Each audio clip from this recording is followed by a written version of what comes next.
बंधूंनो, मी तानाजीराव घाटगे सेंद्रिय शेतीत गेली 25 वर्ष काम करतो। हे करत असताना पेरू लागवडीशी विशेष मला हे वाटलं आणि पेरूवर बऱ्याच शेतकऱ्यांची मागणी आहे की पेरूवर एखादा एपिसोड करावा, म्हणून आज आम्ही पेरू विषयी बोलत आहोत। तर आता आपल्याकडले जे शेतकरी बैठले पेरूमध्ये प्रॉब्लेम काय आहेत, तर पेरूमध्ये पहिला प्रॉब्लेम आहे निमॅटोडचा। फार मोठ्या प्रमाणामध्ये आपल्याकडे पेरूमध्ये निमॅटोड झालेला आहे आणि निमॅटोडमुळे काय होतं तर एकतर पानगळ होते, पानं लाल होतात, कळगा झाडं मरायला लागतात। दुसरा पेरूमध्ये प्रॉब्लेम आहे पानं लाल व्हायचा। तिसरा प्रॉब्लेम आहे झाड मरायचा।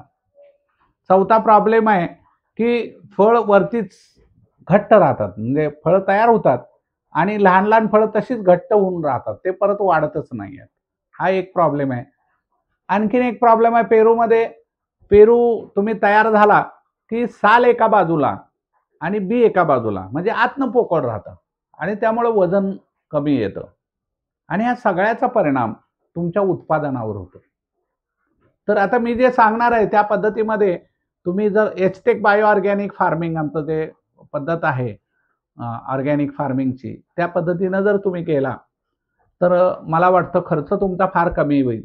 आता आमचा शेतकरी 50-60 हजार रुपये एकरी खर्च करतो खत आणि औषधावर, आपला खर्च तुम्हाला 10-12 हजार रुपये येईल, मॅक्झिमम 15 हजार रुपये येईल। तुमचं फळाचं उत्पन्न मिनिमम 30% वाढेल, फळं एकदम घट्ट होतील, फळाचं वजन जास्त येईल आणि क्वालिटी तर चांगली राहते, चकाकी चांगली येते, त्यामुळे बाजारात मागणी चांगली राहते।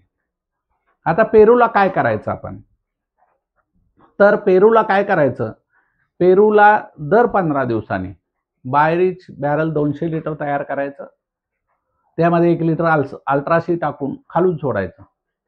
तसंच दुसरं बॅरल तयार करून ते वरून मारायचं। वेगळं काय, बाकी सगळ्या पिकाला आपण जे करतो त्याच पद्धतीनं आपणाला जायचं आहे, दुसरं काही करायचं नाही। फरक किती दिवसात पडेल, तर 7 दिवसात तुम्हाला टोटल फरक दिसेल। आता आमचे काही शेतकरी आहेत, त्या शेतकऱ्यांनी अक्षरशः 10 एकर बाग काढून टाकली पेरूची, का तर निमॅटोड झाला होता। त्यांना मी सांगितलं आता काढू नका। 2 एकर जे जादा काढणार होते त्याला सुद्धा आम्ही बायरिच अल्ट्रासी चालू केलं आणि ती बाग एकदम चांगली झाली। एका एपिसोडमध्ये तुम्हाला बघायला मिळेल, ते आमची माती आमची प्रयोगशाळा जो आहे त्यांच्यामध्ये आम्ही एक एपिसोड केला आहे, त्याच्यात तुम्हाला बघायला मिळेल। तर हे पेरू जे सुद्धा जो आहे, हे पेरू साध्या पद्धतीनं एकदम चांगला येतो, तुम्हाला वेगळं ह्याच्यात काही करायला लागत नाही आहे।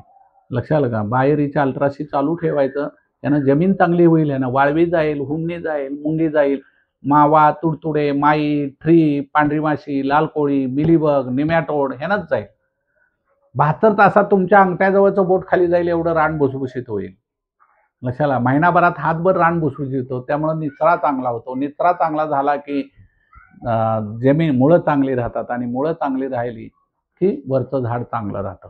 आता सगळ्यात महत्त्वाचा विषय म्हणजे फळं किती जरी असली, 200 फळं जरी झाडावर असली तर आमचं झाड वर वाढतच राहते, सगळ्यात महत्त्वाचं। नाहीतर तुम्ही बघा, फळं जास्त झाली की झाड एकदम आकसून आल्यासारखं होतं, तर ह्याच्यामध्ये तसं होत नाहीये। ह्याच्यामुळे झाड तुम्हाला एकदम वाढल्यासारखं दिसेल, ते कंटिन्युअस वाढतच राहतं।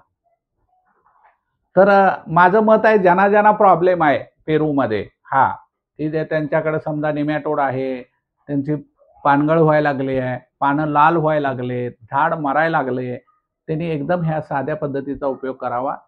आणि कुणाला शंका असेल तर अधिक माहितीसाठी त्याला आपण डिस्क्रिप्शन बॉक्समध्ये जे हे दिलेले आहेत नंबर, त्याच्यावर आपण कॉन्टॅक्ट करावा आमच्या ऑफिसला, तुम्हाला सगळी माहिती मिळेल। तर नमस्कार शेतकरी बंधू।